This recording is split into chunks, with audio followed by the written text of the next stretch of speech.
extremely important for us as institution because this is the first time that we tackle return and integration as a thematic. And we hope to take benefits of your experience, expertise, to take also benefit of this exchange, dialogue, opinion. This is meant to be interactive, and that's why we have this working group that will be set during this webinar. We encourage you to give us opinion, ideas, and enrich this discussion. Our main activities, as already the title indicates, is training, is capacity development. So what we have done so far is we have developed training curriculum and training material, and this training material consists of two manuals. One manual is for the trainees, for the participants or the return counselors that come to the training. And this is a manual that is intended as a self-study, as a reader with different exercises that participants do before they come to the real training, to the face-to-face training, where they will meet with experts, with trainers. And for this face-to-face training, we have also developed a training manual so that the trainers know how to implement this training in a standardized way. The second focus of the project is to build up a group of trainers, as we call it. We have implemented last year 2 train the trainer sessions, and last week in Vienna, we implemented the third one.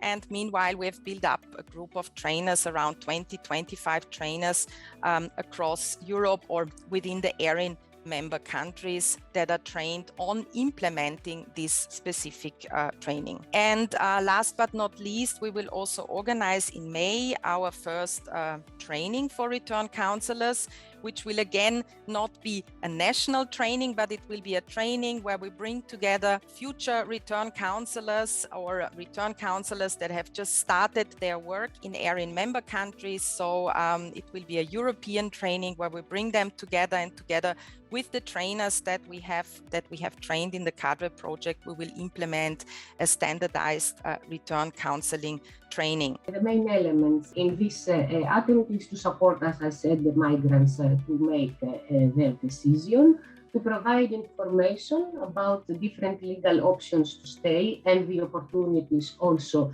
in case of return and the potential reintegration programs that might exist in a specific country, to refer, if applicable and if there are needs, to other organizations. We formally support the networking between the relevant services and the different authorities, and the referrals which might be beneficial for the migrant also in the way to up to come to this decision.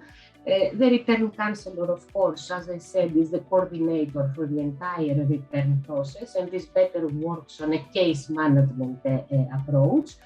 So one person is, let's say, responsible for a case from the beginning up to the end, who can follow up with the same person.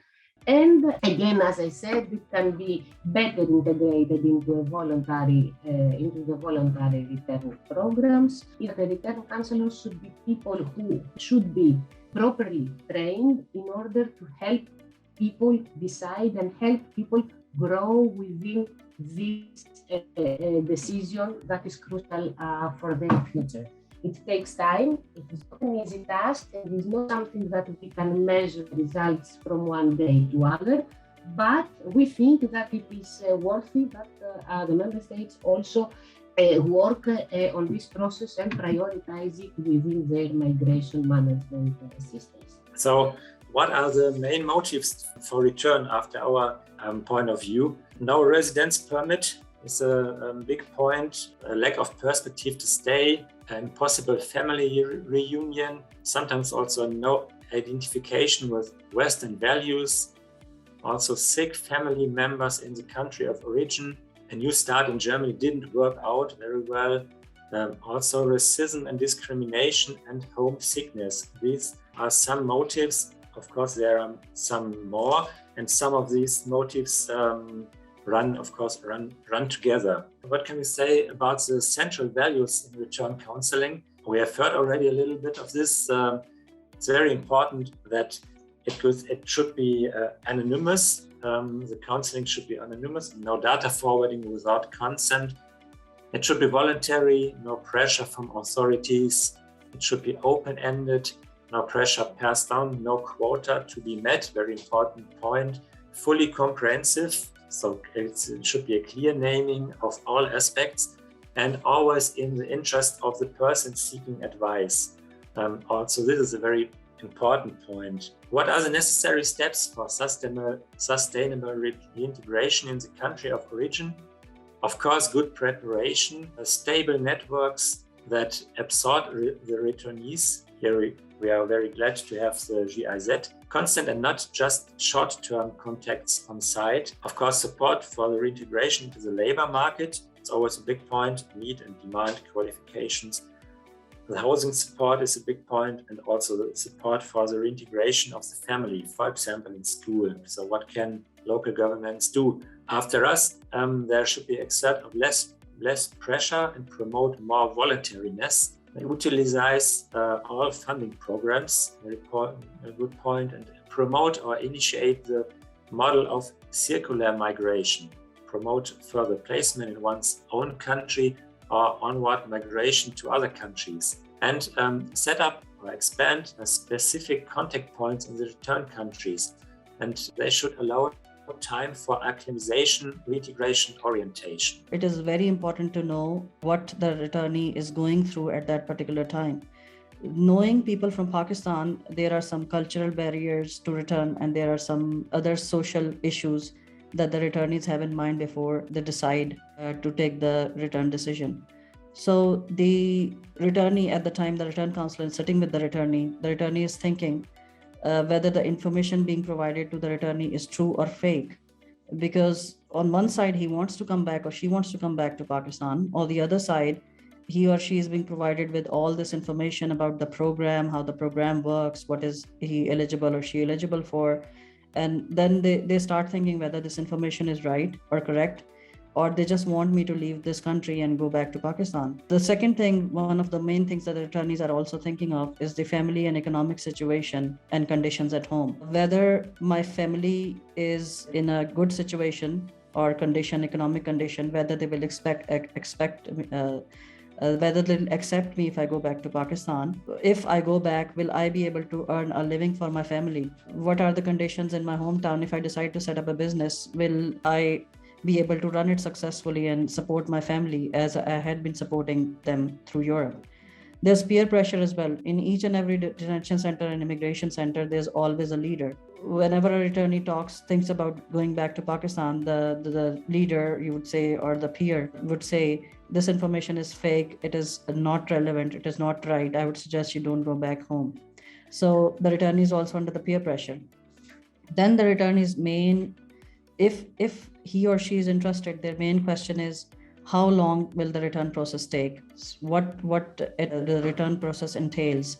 How will it happen? When will I be offered a ticket? Who will pay for the ticket? I don't have the necessary travel documents with me.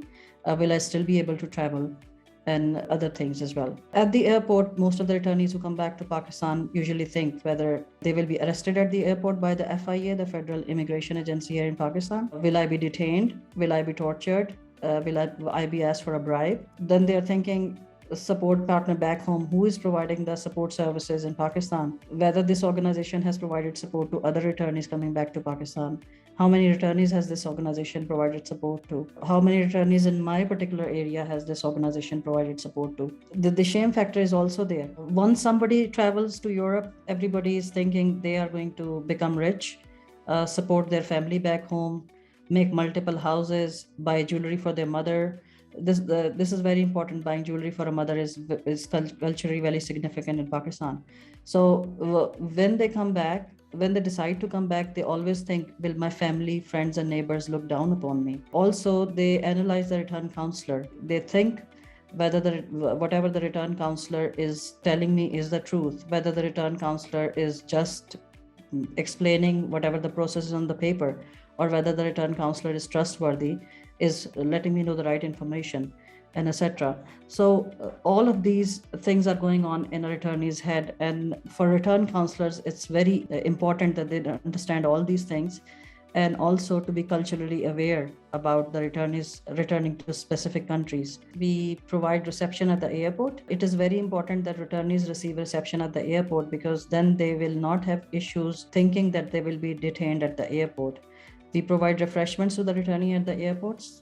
We provide a calling facility to the returnees as well, so that as soon as they arrive at the airport, they can call their families. We assist the returnees if they are aggressive. We assist them through our specialist staff members who have been trained in dealing with returnees who are aggressive or who have grievances against being returned. We provide grievance counselling as well for returnees who have come back or who have been forced returned and who hold several grievances against the country of return they have come back from. Well2 has very, very detailed travel plans for each and every town and area in Pakistan. Once a referral is shared with Well2, we identify which area the returnee is going to, and we offer that returnee a very detailed travel plan. And it makes it very easy for somebody who has come back to Pakistan after 6 months or 14 years or 10 years to take advantage of the travel plans and go back to their hometown. We also offer overnight accommodation services to our returnees here in Pakistan if their conveyance is 24 hours or more time away from their date of return or time of return. We also facilitate medical assistance for the returnees as well. One of the issues I've already mentioned is detention at the airport by the FIA. These issues are, you can say, they're applicable to both male and female returnees. Some of the returnees don't understand the program, for example, the ARAN program, and they think that they will receive cash assistance as soon as they come back to Pakistan, although the program only provides in-kind assistance. The returnees mostly don't have access to legal documentation. For example, their national identity card that is required for opening a bank account, that is required for applying for a driver's card license, and etc. The family pressure starts building upon the returnee as soon as they come back to Pakistan, because their families want them to start earning as soon as possible, because the returnees have taken loans to pay for their agents when they travel, when they migrate out of Pakistan illegally. The legal documentation is a necessity, and also a necessary documentation for having access to reintegration assistance. And returnees also don't have the capacity to run a business, and they come back to Pakistan and suddenly decide to open a business because this is one of the reintegration options available to them. So these are the issues faced by both male and female returnees. While for women returnees, I wouldn't call it an issue, but I will call it, returning, they return with their husband. So they are not usually interested in setting up a business or taking part in the business. For single returnees, they went abroad to get married, or they are coming back after their engagement broke off, after their marriage broke off, and they got divorced. And when they come back to Pakistan, their families don't welcome them that much, because it's a taboo to be divorced here in Pakistan. And if your engagement is broken, then your family doesn't the neighbors don't look at you with that much respect as you had before. So they have issues settling socially into the environment here in Pakistan. For accommodation, the single mothers and single women returnees face this accommodation problem, because they cannot go back to their families, and they have to find a separate accommodation. And in case they also have kids, they have to get accommodation. And several AVR programs that are in practice throughout Pakistan don't offer women returnees more access to more reintegration assistance in terms of having access to accommodation, setting up a business, having your kids at school. So they are receiving the same reintegration assistance as their male counterparts, but they have several other need for money as compared to their male counterparts.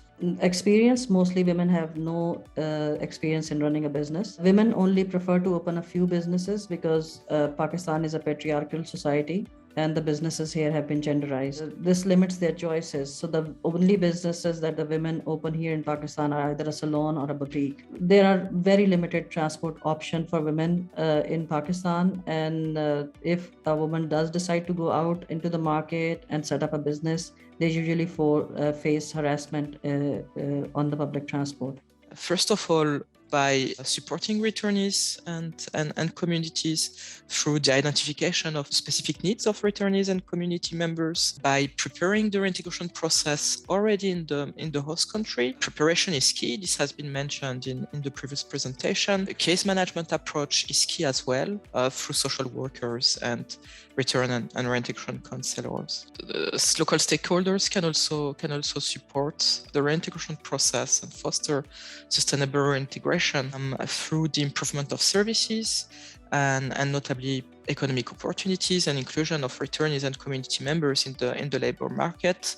This can be done, for instance, in partnership with local job centers, with youth employment services. The provision of essential services is key as well. Here we were talking about access to education, to good quality and accessible healthcare, for instance, and there again, local stakeholders can help returnees accessing, for instance, social security schemes, having access to health centers, services. Psychosocial support, for instance, can also be provided not only through individual sessions targeting returnees, but also through recreational activities with community members that would also in turn support social cohesion and reduce the stigma of return. Local stakeholders can also be involved in coordination and partnerships through exchanges of practices and lessons learned between actors and across countries. I mean, typically, like it's done during this webinar today, but also through the promotion of coordination and partnerships among all stakeholders to avoid duplication of efforts and foster synergies. The first process is application. When a migrant applies to this mechanism, they will be interviewed by the Turkish Red Crescent to assure if they're voluntary or if they're pressured in any way. If the applicant is voluntary, then they will send the list to the Presidency of Migration Management for further processing. Otherwise, they will reject it. Then return counseling, comprehensive information. We're working on to return 100 return counselors within our Reconnect project. So we already trained around 40 return counselors so far. And the travel plan and support, this will be done by Turkish Red Crescent. Here, the flight tickets will be arranged and also a temporary accommodation if needed. Airport transfer will be provided and so far until the return happens. And after post-arrival, if there's a need for counseling, post-return counseling, it will be done through the Pakistani Red Crescent for the time being, or local implementing partner in a broader perspective. And then the reintegration and monitoring and evaluation. Within this project, we are trying to achieve a sustainable, functioning national AVRR program. That's the first priority. Capacities of the stakeholders are important, so we are making sure they have enough capacity to continue implementing and also to train their new staff to make it a much more broader program. With the countries of origin, as I mentioned, it's also a much important component, and we're working on a separate project to only focus on coordination with countries of origin. And as I mentioned, currently the budget is for 2,800, almost 3,000 people to benefit from this, and 1,200 people to receive reintegration assistance within this project.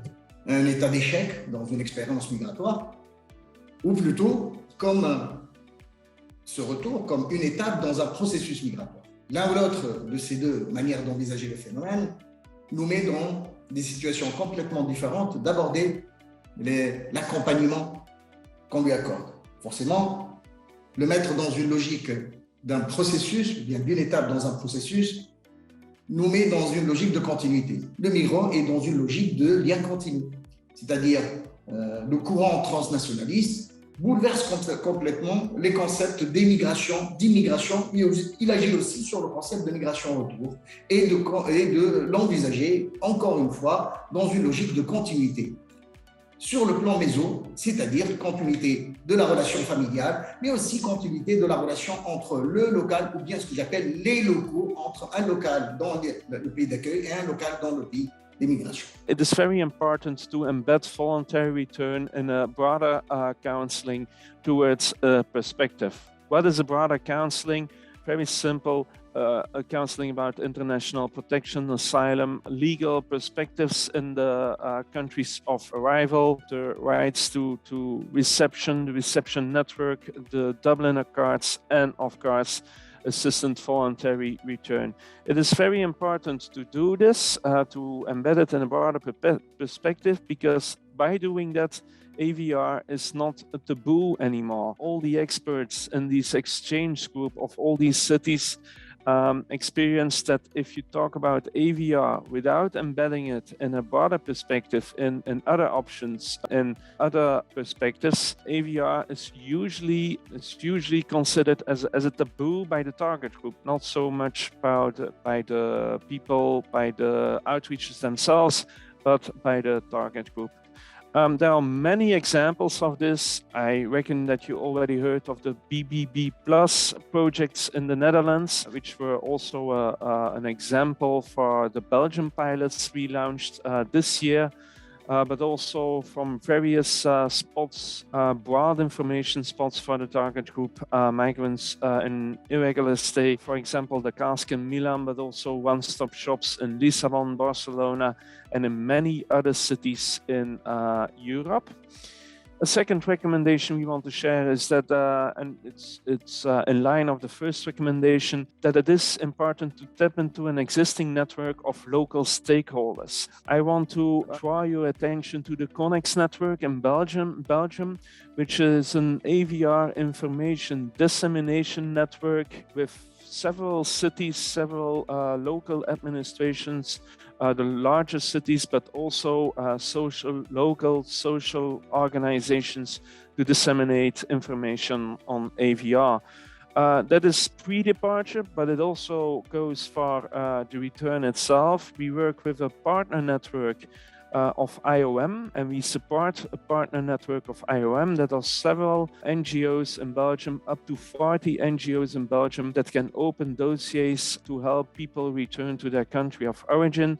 And finally, post-departure, there is the reintegration network of partners in the countries of origin. The basis that we do is going to migrants in extreme precarity and work on multiple subjects. As Koen said, the two recommendations were embedded in a broader counseling.